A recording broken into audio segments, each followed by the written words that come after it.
Glória a Deus, queridos. Quero convidar a todos a, neste momento, pegar suas Bíblias. Vamos pegar a Bíblia. Aqueles que podem, têm acesso à Bíblia, seja a Bíblia virtual, ou seja, mesmo física, ou o livro físico, não tem importância. O importante é que você, se puder acompanhar com a sua Bíblia aberta, vamos abrir na Epístola de Paulo aos Filipenses. Filipenses capítulo 3. Quero ler com os irmãos os versículos 13 e 14. Vou pedir a atenção de todos.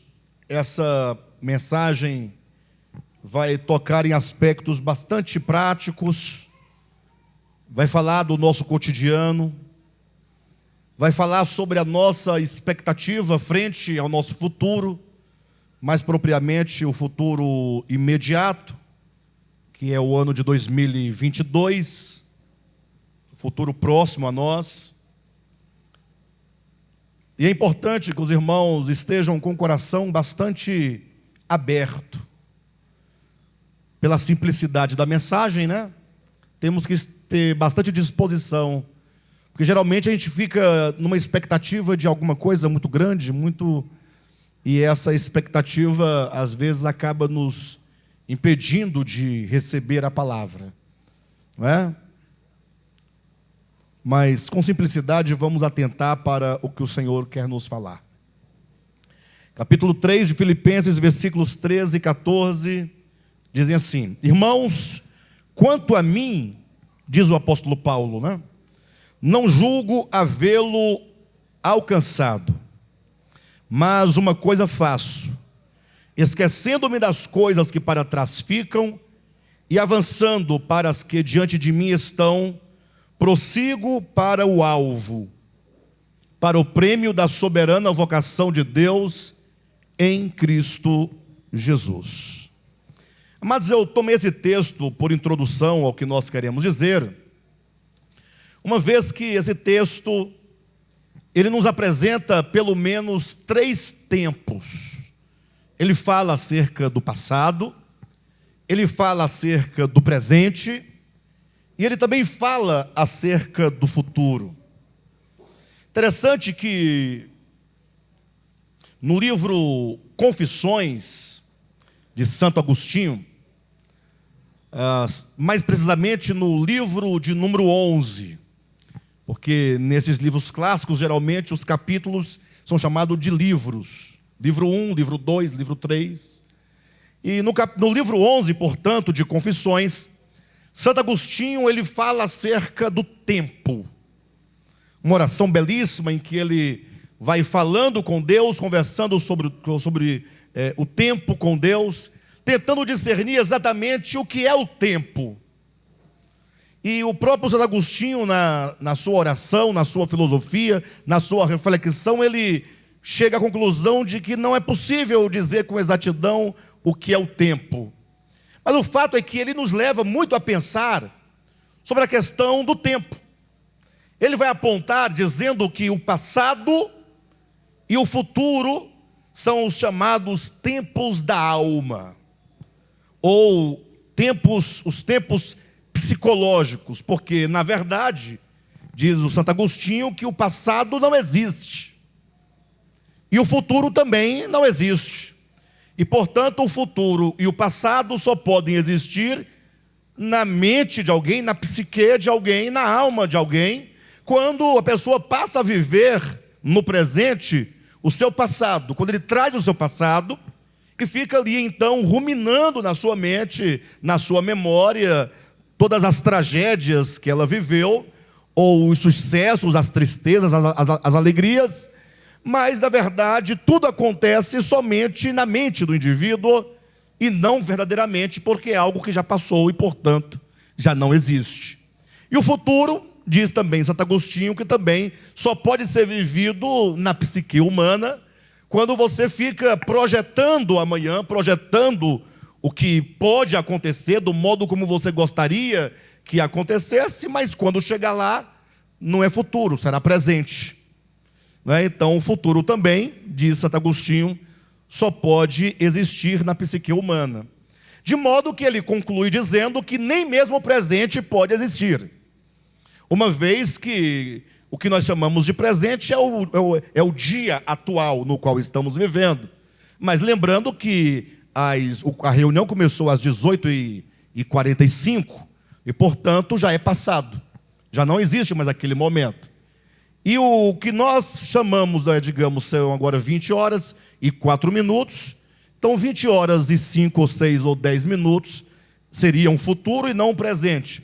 De modo que, de tudo isso, ele conclui dizendo que o que existe de fato é o instante. É o instante em que nós aqui estamos. Mas com isso, pode ser o caso, quando alguém ler essas palavras, esse entendimento, essa complexidade que se faz em torno do tempo, pode ser que alguém seja motivado ou mesmo induzido a ter alguns problemas em relação ao tempo. No sentido de que, se nós ignorarmos que o futuro será um breve presente, é possível que nós passemos a viver o presente, ignorando a necessidade que temos de construir o nosso futuro. Observe que quando o apóstolo Paulo fala aqui nessa porção que nós lemos, ele fala sobre o passado dizendo o seguinte: olha, com respeito ao passado, ele diz, esquecendo-me das coisas que para trás ficam.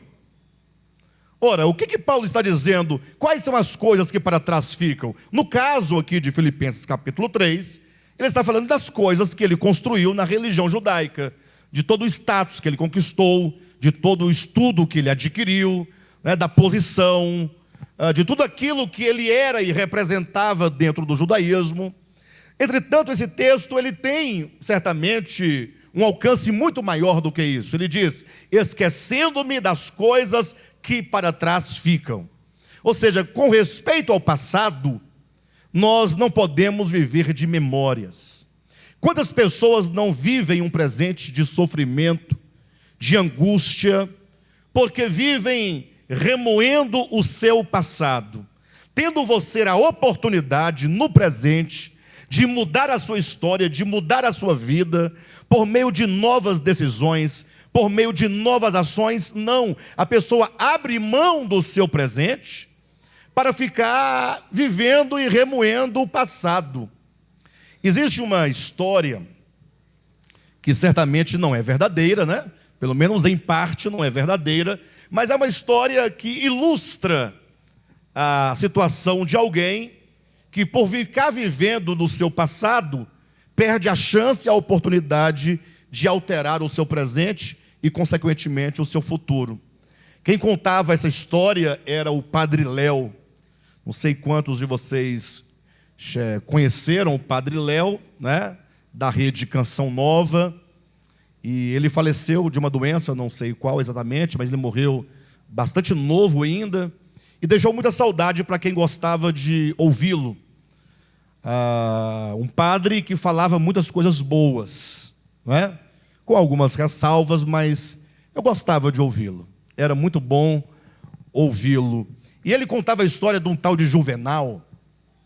Diz que esse Juvenal era um homem muito bom, um homem muito pacato, trabalhador, vivia para a sua família. A vida dele era da casa para o serviço, do serviço para a casa, cuidava dos filhos, da esposa, e era uma maravilha. Mas, num certo momento da sua experiência, alguns amigos começavam a olhar para ele meio desconfiado. Ele via que as pessoas ficavam cochichando alguma coisa, e ele começou a sentir um certo desconforto, no meio dos amigos, ficou meio desconfiado. E um amigo, então, decidiu procurá-lo e falou: olha, Juvenal, é o seguinte, eu vou te contar porque você é uma pessoa tão boa e você não merece isso, você não merece isso. Ele disse: então conte logo. Ele disse: olha, a sua esposa está te traindo. Essa é a primeira má notícia que eu tenho para te dar. E a segunda má notícia é que ela está te traindo com o seu patrão.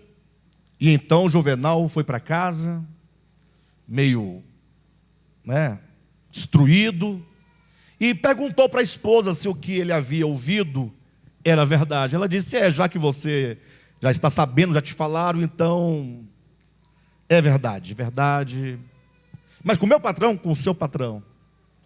Ele falou: e agora?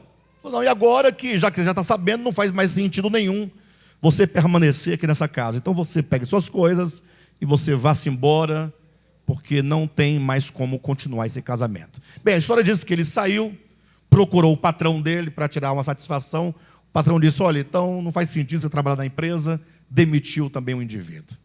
O camarada pegou e ficou ali na sua cidade, tomando uma pinga num boteco aqui, tomava outra ali, e se tornou um andarilho, e foi ali perdendo a sua vida, se embriagando constantemente, andando nas ruas, sozinho, jogado.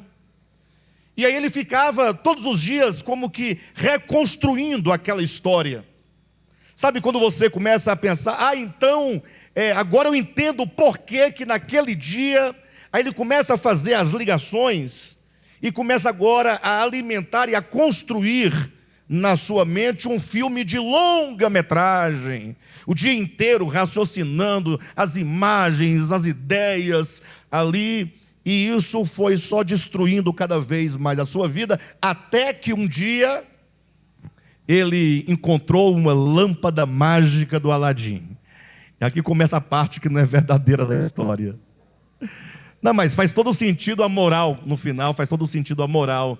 Diz que ele pegou aquela lâmpada, falou: vamos esfregar, vai que acontece. De repente, não é que não saiu lá o gênio? Hein, Josué? Aquele gênio azul. Meu amo, olha, você tem um pedido para fazer. Você tem um pedido para fazer. Não, mas são 3. Não, aqui é só um pedido. Nas histórias inventadas a gente modifica, Mas você tem que pensar bem em qual o pedido que você vai fazer, porque a regra é: aquilo que você pedir para você, eu darei em dobro para a pessoa que você mais odeia, para o seu pior inimigo. Falou: agora complicou. E aí ele passou: não, eu quero a noite inteira para pensar. O problema é que o grande inimigo dele era o seu patrão. Ele culpava, achava que o patrão era todo responsável, e ele tinha que pensar bem para ele não errar, porque se ele pedisse uma mansão, o patrão dele ganharia 2. Se ele pedisse uma fazenda, o patrão ganharia 2. Então ele tinha que pensar bem. No dia seguinte, o gênio voltou e o Juvenal disse: eu já sei, já tenho o pedido.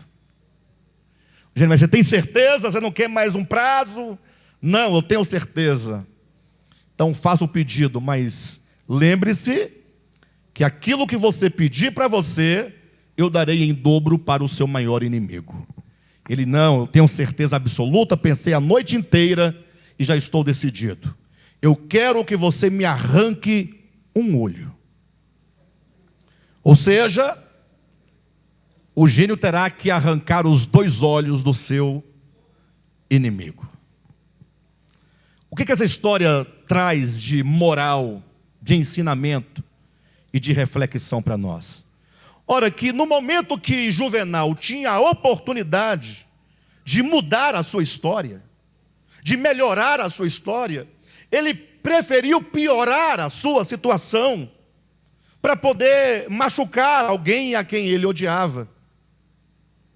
Ou seja, não raras vezes, com respeito ao nosso passado, nós ficamos vivendo no presente o nosso passado, que já não existe, mas que continua a existir e sobrevive nas nossas memórias, no nosso coração, e com isso nós não conseguimos avançar, nós não conseguimos mudar.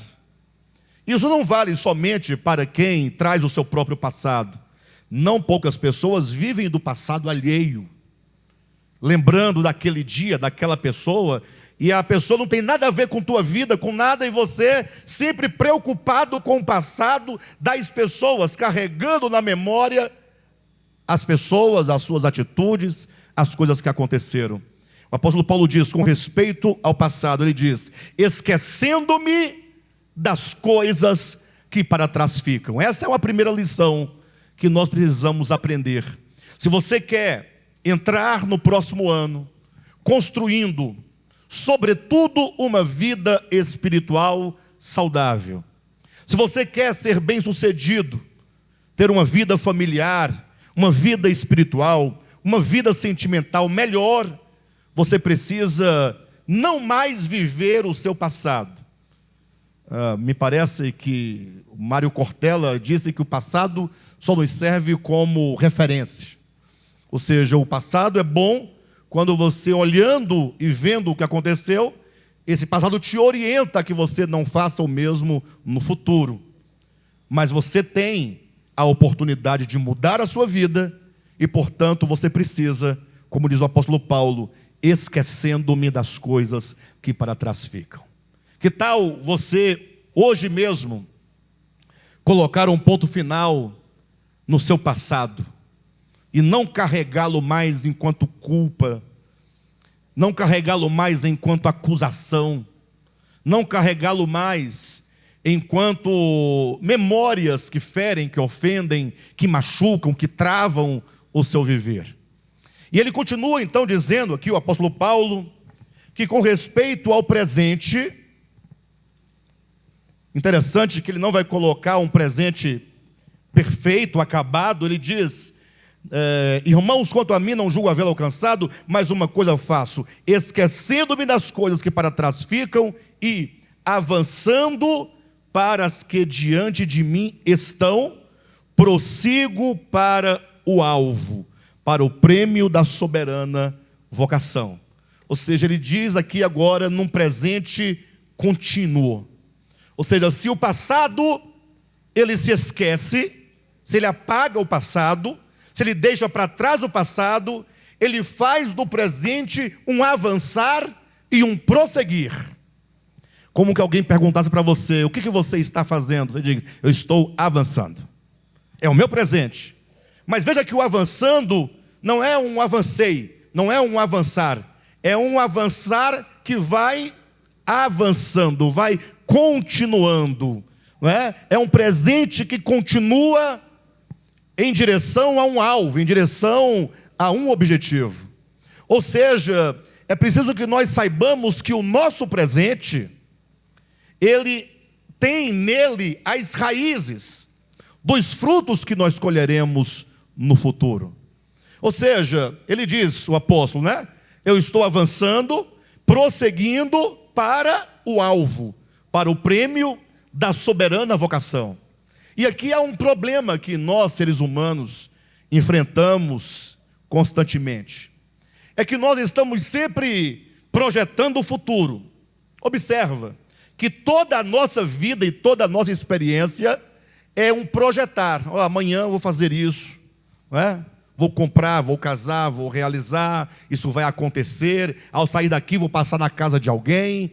Ou seja, o nosso presente, ele é muito pouco experimentado, desfrutado, né? Ele não se esgota no seu presente, mas nós estamos sempre usando o presente para projetar o futuro. Ou seja, estamos sempre em busca de um futuro, sempre em busca de algo melhor. E o paradoxo é que, fazendo nós isso e querendo nós alcançar grandes realizações, nós ignoramos que o futuro que nós desejamos precisa de ser plantado hoje. Ou seja, vamos nos firmar um pouco mais na nossa vida espiritual. Vamos falar do presente enquanto o lugar, enquanto o ambiente, enquanto a oportunidade de nós construirmos o nosso futuro. Vamos pensar nisso de modo espiritual. Quais são as coisas que mais nós temos em vista quanto ao nosso futuro? E como nós podemos viver essa expectativa hoje, no presente? Ou seja, Existem algumas questões que são fundamentais, que sempre estão na nossa mente, são coisas fundamentais da existência humana. Separei aqui 4 coisas importantes. A primeira é a questão da provisão. Não é verdade que nós temos uma preocupação com a provisão? O que lá em Mateus Jesus vai chamar de o comer, o beber e o vestir. Isso é uma questão que está em pauta na nossa mente, no nosso coração constantemente. O que eu vou beber, o que eu vou comer amanhã e como eu me vestirei amanhã. Eu coloquei tudo no tópico provisão. Essa é uma questão. Uma segunda questão são as adversidades. Ou seja, nós vivemos numa tensão constante, como que perguntasse: o que acontecerá comigo amanhã? Porque se houve, por exemplo, essa pandemia nesses 2 anos passados, ou ano passado e este ano, e pessoas saudáveis, pessoas que eram atletas, esportistas, morreram na flor da idade. Então logo nós ficamos perguntando: o que pode acontecer? Será que eu posso ficar doente, pegar uma enfermidade? Vou ter um câncer? O que será dos meus filhos? Num mundo tão conturbado, tão perturbado, com tanta miséria, droga, prostituição e outras coisas mais, nós temos uma preocupação com respeito às adversidades.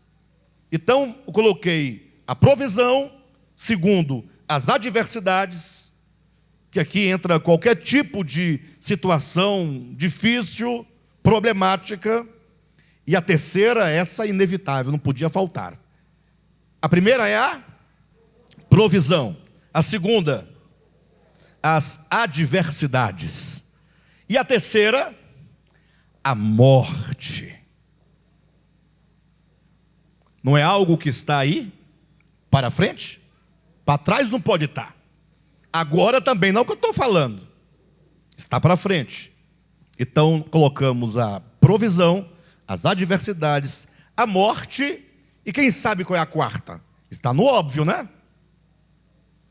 Depois da morte, segue-se o juízo.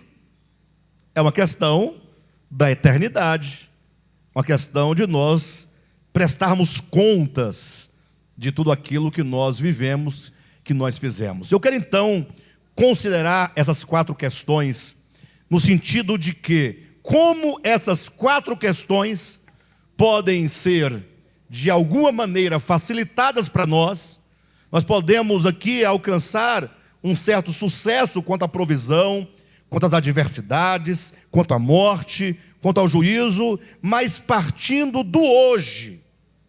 Ou seja, o presente do futuro. O que no futuro há de acontecer, que no presente deste futuro nós podemos realizar. Ou seja, são coisas que a Escritura nos mostram, coisas muito simples, como nós podemos lidar com essas questões, de modo que você então terá minimamente aí um futuro mais agradável, menos doloroso, o que certamente vai nos fazer pessoas um pouco melhores. O primeiro ponto é com respeito à provisão. Essa é uma questão fundamental. E aqui vai só um recado para aqueles que estão em condição financeira boa. Você que está bem, você que hoje está empregado, você que hoje tem um recurso guardado, você que tem bens, você que tem uma aposentadoria boa, garantida. Estamos vivendo nós num tempo tão difícil, espiritualmente falando, politicamente falando, que não existe nada seguro. Coloca isso no seu coração. Não se fie do que você tem. Não se fie das suas garantias. É certo que nós nos alegramos se nós temos alguma coisa. Isso é muito bom. Que você possa possuir essas coisas com bastante gratidão no coração. Mas nunca se esqueça que, com respeito à nossa provisão, humanamente falando, no mundo em que nós vivemos, nada é seguro. Temos que confiar unicamente naquele que disse as palavras de Mateus capítulo 6. Abra sua Bíblia. E aqui Jesus nos ensina, Ele fala conosco, nos mostrando como nós podemos viver. Capítulo 6 de Mateus, versículos 25 a 33. Veja as palavras de Jesus com respeito à provisão. Ele diz: por isso vos digo,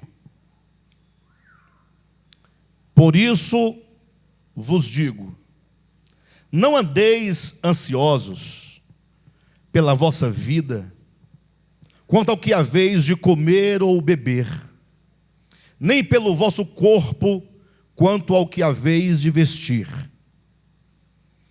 Veja os argumentos de Jesus, né? Porque talvez você diga assim, mas para ele é muito fácil, para o pastor pregar também é muito fácil, para alguém falar para o outro é muito fácil, que você não deva andar ansioso, nem preocupado com o que você haverá de comer, com o que haverá de beber, com o que haverá de vestir. Aí você fala, mas você está numa condição boa, é fácil você dizer para aquele que está numa situação ruim. E Jesus então começa agora a trazer os argumentos muito fortes. Ele diz no versículo 26, ou 25 ainda, né? Não é a vida mais que o alimento, e o corpo mais do que as vestes? Observai as aves do céu, não semeiam, não colhem, nem ajuntam em celeiros, contudo, vosso Pai Celeste as sustenta. Porventura não valeis vós muito mais do que as aves? Qual de vós, por ansioso que esteja, pode acrescentar um côvado ao curso da sua vida?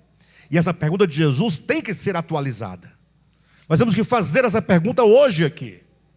E você precisa ouvir essa pergunta de Jesus e dar alguma resposta para essa pergunta.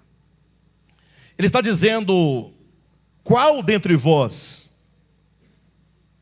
versículo 27, qual de vós, por ansioso que esteja, por mais ansioso que você esteja, qual de vós pode acrescentar um côvado à sua existência humana?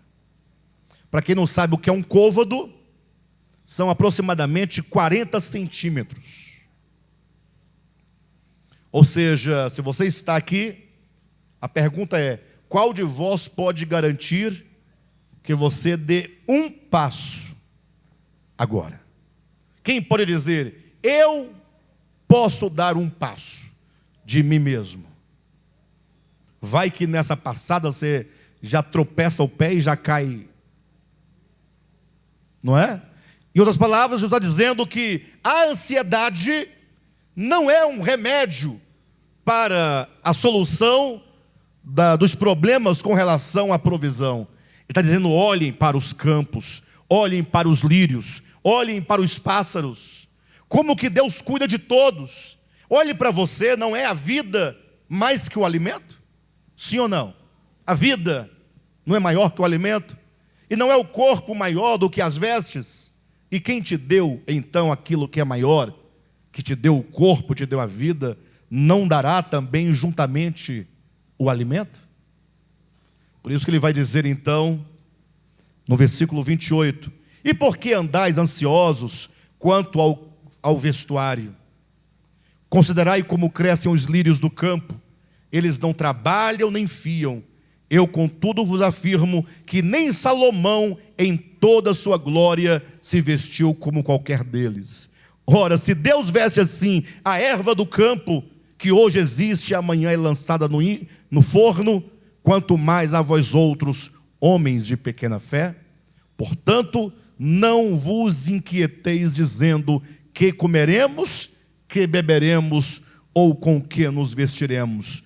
Porque os gentios é quem procuram todas essas coisas, pois vosso Pai Celeste sabe que necessitais de todas elas. Buscai, pois, em primeiro lugar o seu reino e a sua justiça, e todas estas coisas vos serão acrescentadas.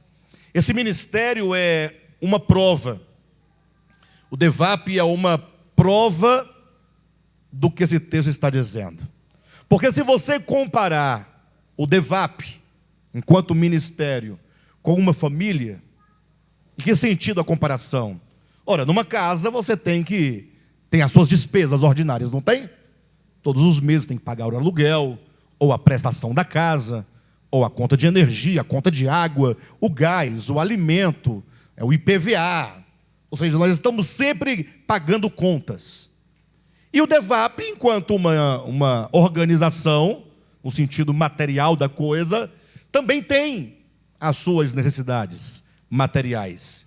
Vocês imaginem que o ministério faz este ano 22 anos.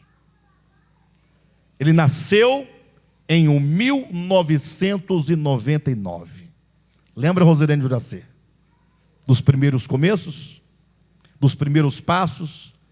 Quanto que foi difícil nós chegarmos até aqui, 2021, em dezembro, no final do ano, vendo todos vocês aqui, e essa igreja de pé e firme. E olha que todos que olhavam para nós, diziam, não vai sobreviver. Não tem como sobreviver. Mas irmãos acreditam que nós, não tendo nenhum amparo legal, do ponto de vista material, nenhum recurso vindo do governo, nem de nenhuma instituição, mas por mais que nós passamos muitas dificuldades, nós nunca deixamos de pagar uma conta de energia. Nunca deixamos de pagar uma conta de água. Na hora de alugar um local para a igreja, sempre é muito complicado, porque as pessoas que vão alugar, quando sabem que é para a igreja, já começa a dar uma desculpa, sabe? Porque a fama dos crentes, de uma maneira geral, não é muito boa, não é? Mas quando nós entregamos um imóvel, todos, ninguém tem nada para falar do DEVAP, porque Deus é quem sustenta esse ministério. É Ele que sustenta. Ele usa, né, da sua bondade, da sua graça, no coração de cada um de nós, e nós temos sobrevivido aí, desfrutando, experimentando, enquanto que a prova viva do cuidado de Deus. E Deus cuida, portanto, de cada um de nós. Com respeito à provisão, Jesus está dizendo, confie em mim. Confie em mim. Não precisa ficar ansioso. Apenas comece a invocar a Deus como Pai. O vosso Pai celestial sabe de tudo o que precisais. Agora, difícil é você ter essa confiança nos dias de hoje. Porque os dias de hoje são marcados pela força do braço do homem. O nosso tempo, ele é marcado por aquilo que o homem é capaz de realizar, e por isso vivemos um tempo doente, um século doente. É o medo, a angústia, a ansiedade, a depressão, o suicídio. E Jesus está nos convidando a olhar para Ele. Está dizendo, olha, o vosso Pai Celestial, Ele conhece todas as tuas necessidades. Ele é teu Pai, Ele te ama e Ele cuida de você. Então, até mesmo quem não está em condição difícil, é Ele quem cuida de você. Não se fie no seu dinheiro, nem no seu trabalho, nem na sua saúde, nem na poupança, nem na aposentadoria. Não se fie disso. Pelo contrário, todos os dias glorifique a Deus dizendo, Pai, muito obrigado por todas as coisas boas que de ti provém. Viva a sua vida, como diz o apóstolo Paulo aos Tessalonicenses, em tudo dai graças. Graças a Deus. Eu estava fazendo uma carne essa semana, Eu comprei 1,5 kg de colchão mole, uma capa de gordura mais ou menos de uns 2 centímetros por cima. O Neto fala assim: você me paga, depois a gente vai conversar. É bom? Ô, glória! Aí eu peguei e falei: eu vou fazer ela assada na panela de pressão. Quem me ensinou a fazer essa carne foi a irmã Sônia, a mãe da irmã Rosirene, sogra do Juraci, esposa do irmão Manuel. E é o seguinte: você tempera ela com sal e pimenta do reino. Faz os fura com a faca para penetrar. Aí você começa a selar ela. Você vai selando a carne na panela de pressão. Você unta um pouco de óleo, vai selando e vai regando com um pouquinho de óleo para ela poder ficar toda selada. E aí então você depois vai cozinhar a carne com 1 litro de óleo, sem água. Sem água, só o óleo. Pode, nunca viu não? Pois você tem que ver como é bom. Aí você deixa cozinhar ali no óleo, né? A pressão vai chiando. Você já vai coloca para gelar ali uma Coca-Cola, lógico, né? Vocês são terríveis, é o povo terrível. O povo dessa igreja é terrível. Uma Coca-Cola bem gelada para você poder comer com a carne. E eu sei que, bem, eu fazendo essa carne, né? Ela criou uma bolsa de ar por baixo. E quando eu peguei a concha para poder suspender, que ela subiu, aí o óleo, aí queimou aqui, na minha mão, ó. Queimei a barriga. E aí é a hora que você tem vontade de pegar a panela e jogar na rua. Não é não? Quando você se queima, eu queimei bastante, não foi muito, mas foi o suficiente para ter aquela vontade de jogar tudo na rua. Aí veio minha voz dizendo assim: você sabe por que você queimou a sua mão? Eu falei: não, porque você estava fazendo carne. E sabe por que você estava fazendo carne? Porque você tinha carne para fazer.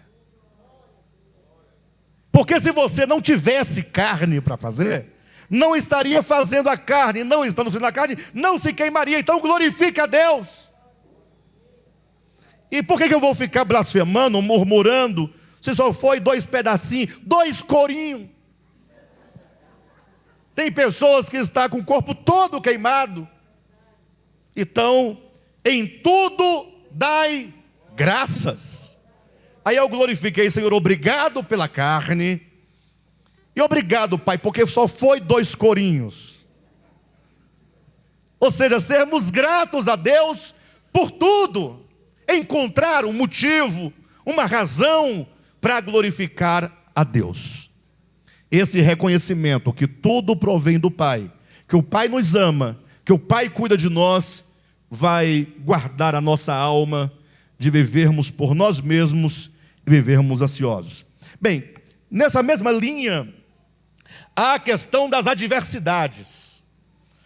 E as adversidades são complicadas, porque quando se fala da provisão, é difícil você ser profundamente tocado e plenamente convencido quando se tem algum meio, algum recurso.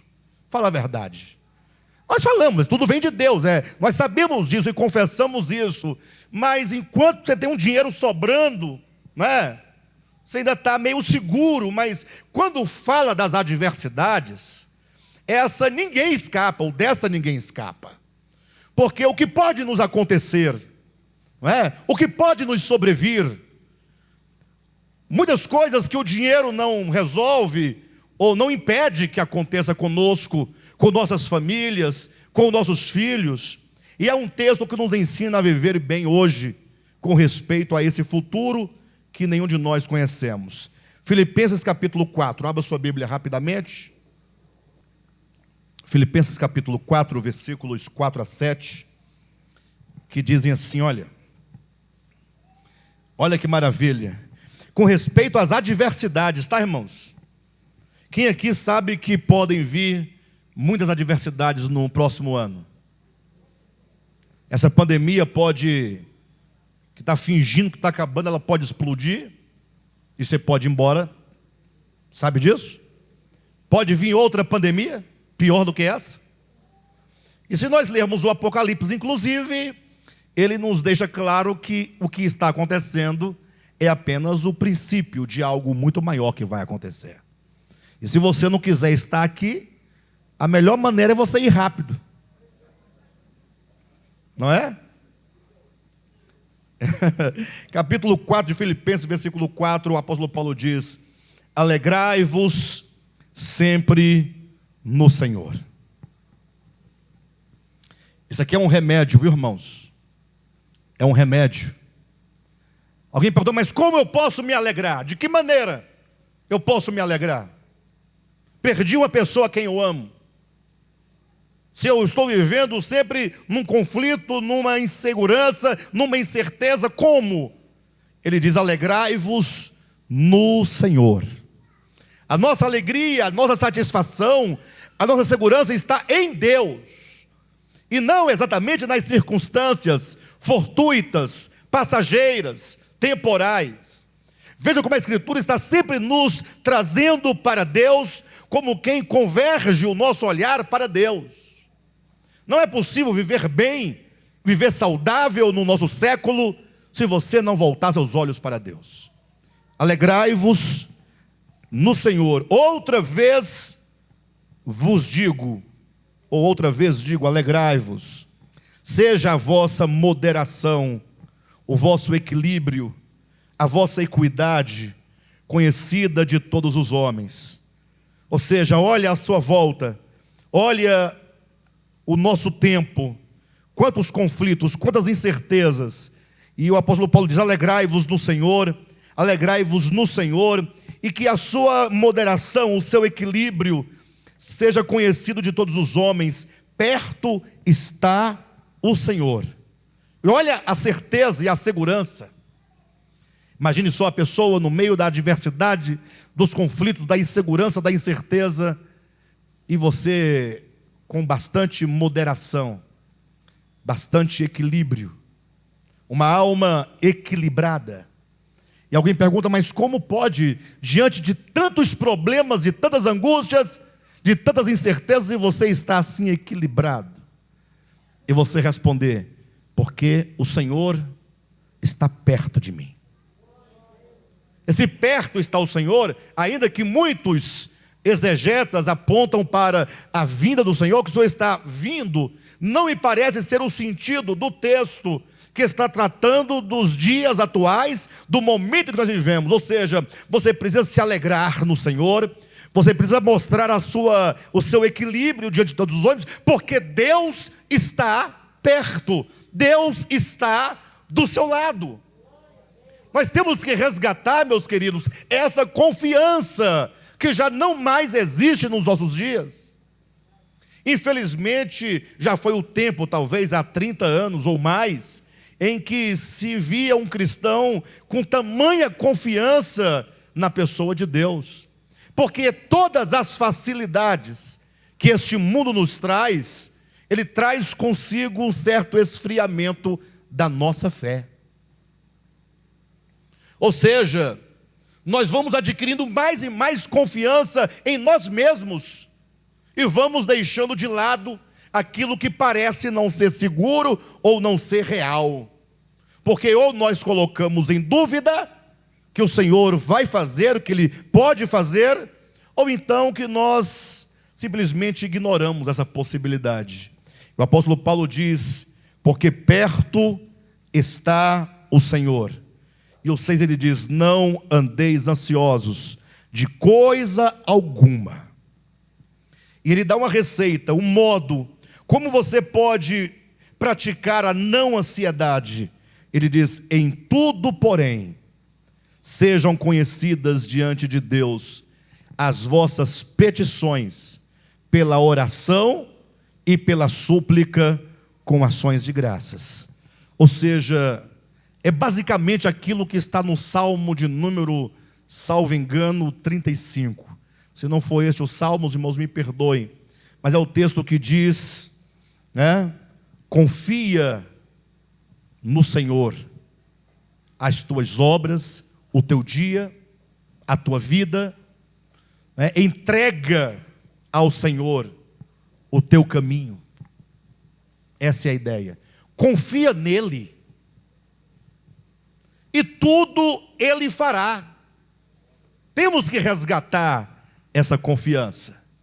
Então o apóstolo Paulo diz, olha, ao invés de andarmos nós ansiosos, que tal se nós tornarmos diante de Deus conhecidas as nossas petições, pela oração, pela súplica e com ações de graças. Olha, para isso você tem que deixar de lado, olhem para mim, essa velha oração dos crentes. Verdade, eu vou explicar para você. Porque o crente, ele aprendeu a orar de um certo modo, que no final ele não sabe nem o que está dizendo. Porque ele foi ensinado a orar alto e rápido, e com as palavras que ele aprendeu quando ouviu o outro orar. Oramos os raciocínios alheios, oramos as palavras alheias, ficamos naquela confusão mental de orar e no final não sabemos o que está acontecendo. Olha só, ninguém podia orar melhor e mais adequadamente do que Jesus. Sim ou não? Se alguém sabe orar, é Jesus.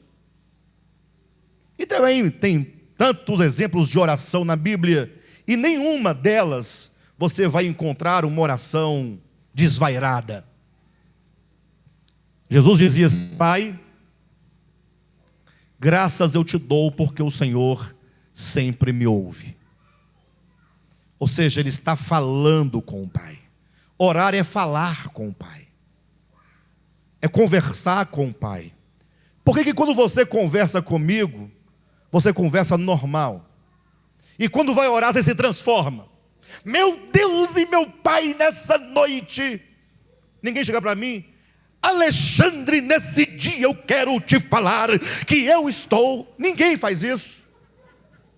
Não, nós estamos rindo, mas é exatamente o que acontece. Você precisa conversar com Deus e ser você mesmo. Diga, Senhor, olha, isso aqui está me angustiando. Diga para Ele. Respira. Fale normalmente. Ele está te ouvindo. Ele habita o teu interior. Torne conhecidas diante de Deus. Não é porque Ele não conhece. Porque mesmo as palavras, antes de saírem de nossas bocas, Ele já conhece. O Salmo de número 139 mostra como que o Senhor, Ele nos conhece por dentro e por fora, o nosso andar, o nosso levantar, o nosso deitar, as nossas palavras, os nossos pensamentos, os nossos tecidos, as nossas células, nossos órgãos, tudo é por Ele conhecido. Mas aqui no momento que você ora ao Pai, você diz ao Pai, Pai, olha, isso aqui está me machucando, isso está me prejudicando. Pai, olha, eu vou fazer uma prova. Pai, eu preciso disso. Quando você faz isso, aproximar-se do Pai e pedir ao Pai e conversar com o Pai, gera em você não somente aproximação, mas sobretudo confiança. E a oração se torna um remédio para a sua alma. Você quer a prova disso? Olha o que está aqui no versículo, vamos ler o 6 e o 7. Não andeis ansiosos de coisa alguma.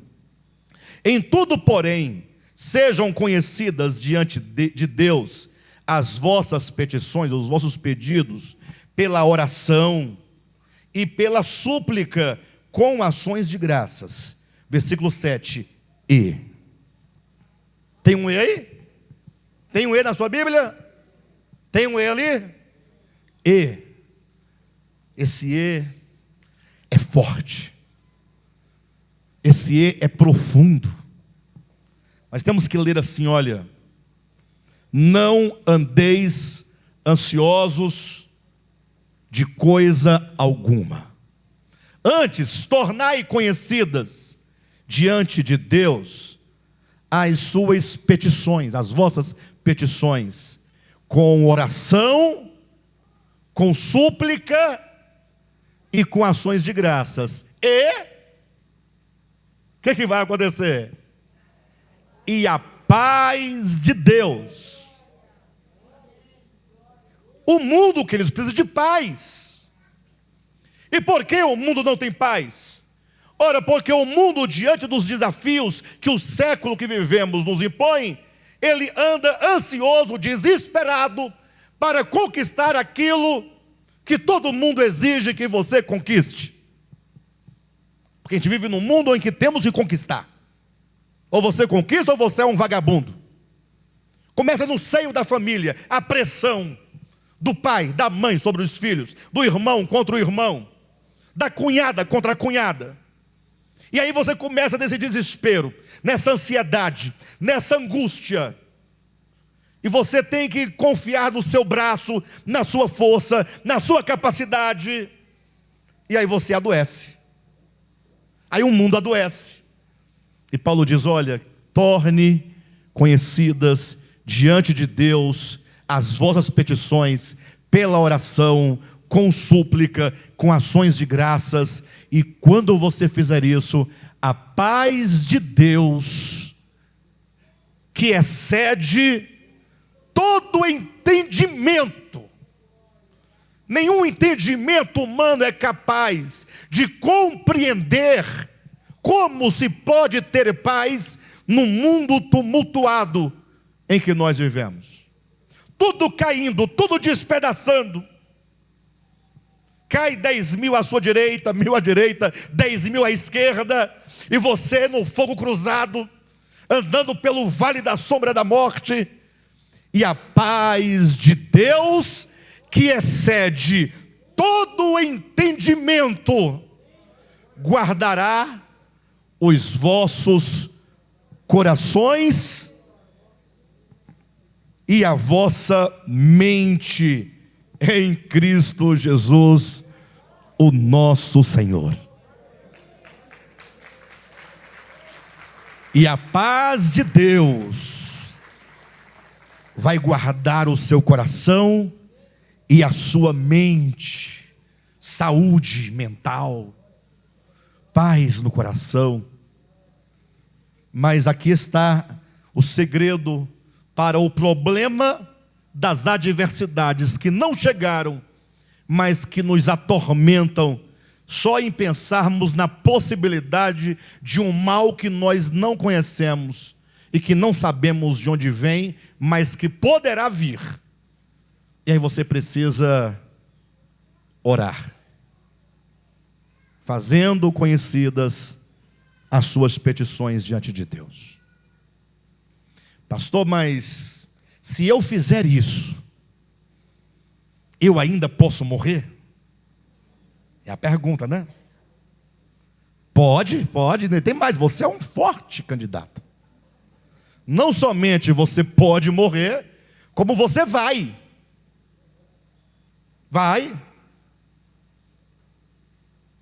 Você vai morrer. Pode não ser hoje, não, lógico não, pode ser hoje também. Não é? Pode ser amanhã, daqui a 5 anos, 10 anos, 20 anos, 30, 50, não sei. Eu não sei quanto tempo eu vou viver. Mas uma coisa eu sei, todos nós vamos morrer. A questão que estamos falando da provisão, das adversidades, é aquilo que você pode fazer em relação ao seu futuro nessa existência. Ou seja, em relação ao meu futuro, eu planto no presente a confiança no Pai Celestial e as minhas orações neste Deus que pode guardar a nossa mente e o nosso coração. Mas se Jesus não vier no seu tempo, no seu e no meu, você vai morrer. Isso está declarado em Mateus capítulo 25, quando fala da parábola das 10 virgens. Vocês conhecem o texto, né? Havia 10 virgens, uma parábola tal. E aí, salvo engano, o versículo 4 do capítulo 25 de Mateus diz assim: e tardando o noivo, foram todas acometidas de profundo sono. Ou seja, as virgens estavam esperando pelo noivo. Nós estamos aguardando pelo noivo a vinda do Senhor. Sim ou não? Mas como nós somos seres temporais, a minha mãe, por exemplo, está esperando o noivo tem quanto tempo, mãezinha? Tem uns 40 e... Vamos colocar 47 anos, que é a minha idade, mas talvez foi antes. Eu não sei exatamente a data no certidão de batismo da minha mãe, mas, por todos os efeitos, vou colocar que ela espera 50 anos. 50 anos minha mãe está esperando o noivo. A mãezinha. E o noivo não veio ainda, mãezinha. Ela diz, não, mas eu não vou morrer. Minha mãe fala, eu vou ver Jesus voltar. Eu digo, mãezinha, tem que ter mais fé. Porque pelo que eu estou vendo, não vai dar tempo. O texto diz, e tardando o noivo. Mas não diz lá no livro de Pedro que não tarda o Senhor a sua promessa, como alguns a julgam demorada? É porque lá em Pedro vai esclarecer que para o Senhor um dia é como 1000 anos e 1000 anos como um dia. Ou seja, ele não tarda porque no tempo dele está tudo certo. O problema é que nós, como seres temporais, como seres efêmeros, como seres passageiros, para nós 70 anos é muito tempo, para Deus não, é só uma fração de segundos. Mas como diz o texto, tardando o noivo, foram todas acometidas de profundo sono, ou seja, morreram. Eram virgens, aguardavam o noivo, mas morreram. Vocês entendem? Ou seja, Paulo, Pedro, João, todos esperaram. Lutero esperou, né? E nós estamos aguardando. E enquanto ele não vem, nós estamos o quê? Morrendo. Como diz o profeta Chicó, eu não vou lembrar a profecia dele, mas se eu tivesse lembrado que eu iria citá-lo, teria trago. Mas ele disse que a morte é o único mal irremediável. Tem um restante da conversa que eu não sei. Vocês se lembram? Ninguém lembra do Chicó? Que a morte é o único mal irremediável. Ele faz mais alguma coisa. Ou seja, está em Gênesis capítulo 3, versículo 19. Né? Como é que está constando lá em Gênesis 3,19? Porque do pó tu vieste, ao pó tu tornarás. Não tem jeito. Viu, Manolinha? Eu sei que a gente escapa daqui, foge. A gente faz de tudo, né? Ninguém quer. Mas vá se acostumando. Pastor, você vai falar de morte. Em pleno final de ano, último culto do ano. Esse é o melhor tema para alguém pensar o seu futuro. Porque do futuro, a única certeza que nós temos é que vamos morrer. Agora, o grande problema não é se nós vamos morrer. Não deveria ser essa a nossa preocupação. Viu, Igor? Não deveria ser essa a nossa preocupação. Nós ficamos preocupados, eu vou morrer, eu vou morrer, eu vou morrer, eu vou morrer. O pastor disse que eu vou morrer. Vai, lógico que você vai. Agora, o problema não é se você vai morrer. A morte não é o problema para ninguém. A grande questão é como você está vivendo o futuro da morte no seu presente. Pastor, e eu posso viver o futuro da morte no meu presente? Pode. E a Escritura nos ensina. Abra sua Bíblia no livro de Eclesiastes capítulo 12. E você vai ler comigo essas palavras. Olha como que a Escritura nos ensina. Ou seja, a partir de hoje, deixemos de lado o medo da morte e comecemos a viver hoje aquilo que na morte poderá nos abrir uma porta para a glória eterna e não para a perdição eterna. O capítulo 12 de Eclesiastes, a partir do 1, diz assim, olha o primeiro conselho, ele diz, lembra-te. Fala para o seu irmão, se quiser falar também, se não quiser, não fale. lembra-te. Por quê? Por que a Escritura traz essas expressões? Lembra-te. Eu vou falar uma coisa, viu, Dudu? Lembra-te. Lembra-te. Irmãos, nós vivemos num mundo tão tumultuado, num mundo tão cheio de compromissos. Fala a verdade, são muitos compromissos ou não são? São muitos os compromissos. Tanta coisa. Ninguém tem tempo para nada.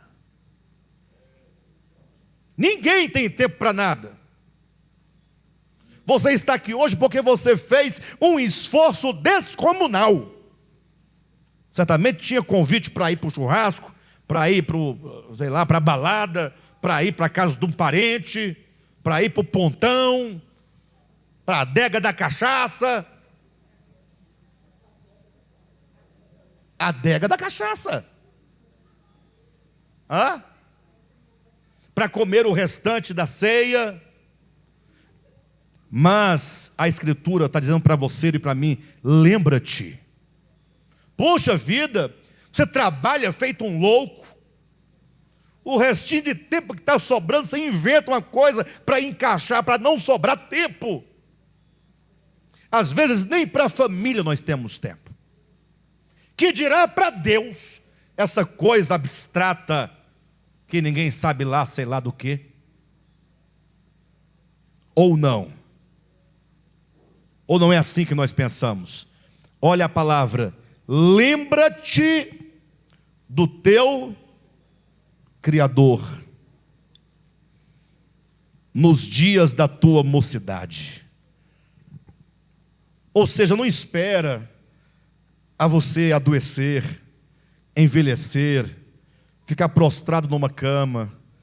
Não espera que você não tenha mais força. Ele diz, lembra-te de fazer algo, lembra-te do Criador, da sua vida em relação ao Criador, hoje, nos dias da tua mocidade, antes que venham os maus dias, e cheguem os anos dos quais dirás, não tenho neles prazer.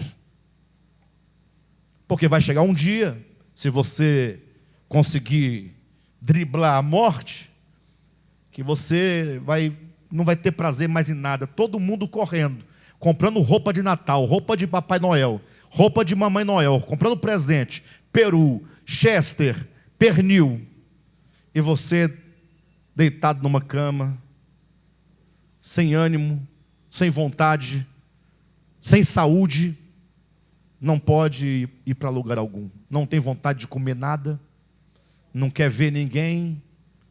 Então, olha a Escritura, lembra-te hoje do teu Criador, nos dias da tua mocidade, antes que venham os maus dias, e cheguem os anos dos quais dirás, não tenho neles prazer, antes que se escureçam o sol, a lua e as estrelas do esplendor da tua vida. Essa alegria, essa luz, esse brilho, não é? Quando você chega assim, você não chega brilhando, sorrindo, não é? O sol, a lua e as estrelas do esplendor da tua vida, os fulgores da tua vida, um dia essas coisas irão se apagar. Antes que se escureçam o sol, a lua, as estrelas do esplendor da tua vida e tornem a vir as nuvens depois do aguaceiro, no dia em que te tremerem os guardas da casa, os teus braços, e se curvarem os homens outrora fortes, as tuas pernas, e cessarem os teus moedores da boca, por já serem poucos, e se escurecerem os teus olhos nas janelas, e os teus lábios, quais portas da rua, se fecharem. No dia em que não puderes falar em alta voz, te levantares a voz das aves, e todas as harmonias, filhas da música, te diminuírem.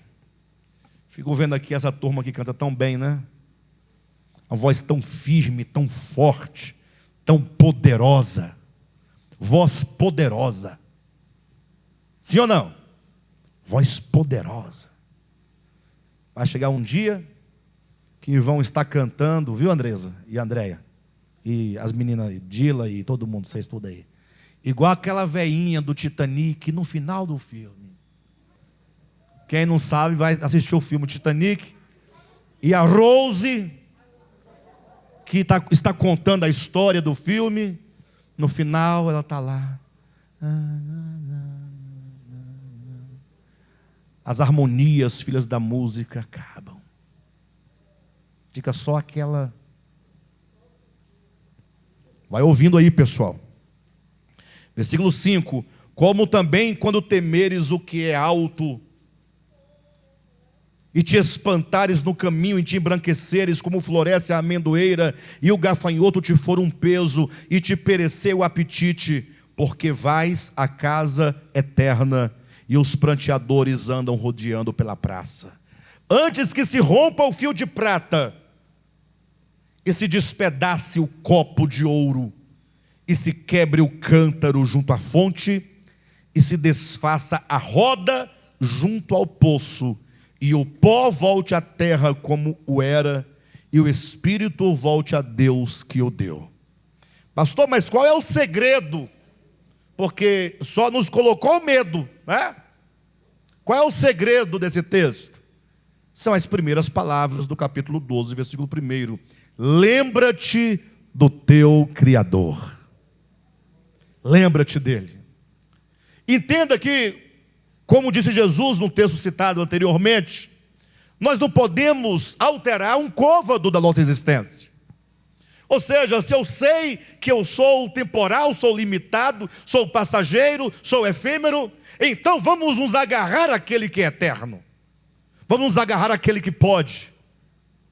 Porque, conforme está em Hebreus capítulo 9, versículo 27, ao homem está ordenado morrer uma só vez, vindo depois disso o juízo. E aqui é o segredo. Porque como todos nós vamos ter que ir, a questão é que após a morte segue-se o juízo. Como está no livro de Romanos, capítulo 14, todos nós vamos comparecer e seremos julgados por Jesus. 2 Coríntios, capítulo 5, versículo 10, nos ensina algo. Estou encerrando com esse texto. O apóstolo Paulo diz assim: importa que todos nós compareçamos perante o tribunal de Cristo, para que cada um receba o bem ou o mal que tiver feito por meio do corpo. Então olha a ideia. Importa que todos nós, quer dizer, é necessário. Ou seja, nós não temos como escapar da morte, e passando por ela não escaparemos do juízo. Ou seja, todos nós daremos contas diante de Deus. Ninguém. Agora, eu confesso a vocês que eu não sei exatamente como é esse juízo. Confesso que eu não sei, porque tudo que a Escritura diz parece pintar um quadro muito rudimentar. Já ensinaram na escolinha das crianças, né, Cordeirinhos de Cristo, que naquele dia vai abrir um telão com a sua vida, passando todas as cenas diante de todo mundo, né? Essa é só uma maneira de tentar falar alguma coisa.